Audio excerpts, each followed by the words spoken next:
बिहारमधील सिद्धनाथ मंदिरात चेंगराचेंगरी, 7 भाविकांचा मृत्यू.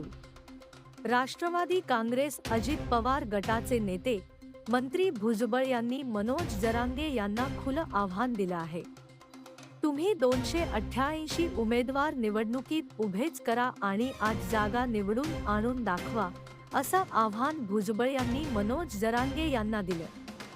4 लाख महिलांवर बलात्कार, 30 लाख मृत्यू, बांगलादेश पुन्हा त्याच वाटेवर आहे का? काय सांगतो इतिहास? मनसे अध्यक्ष राज ठाकरे यांच्या वाहनावर ठाकरे गटाच्या कार्यकर्त्यांनी सुपाया फेकल्या होत्या. ही आपली संस्कृती नाही. क्रियेला प्रतिक्रिया उमटत असते हे या घटनेतून पाहायला मिळाले. या घटनेचे कोणत्याही प्रकारे समर्थन होऊ शकत नाही. ज्यांनी बाळासाहेबांचे विचार सोडले त्यांना अशा घटनांचा सामना सहन करावा लागत आहे, अशी प्रतिक्रिया मुख्यमंत्री एकनाथ शिंदे यांनी दिली.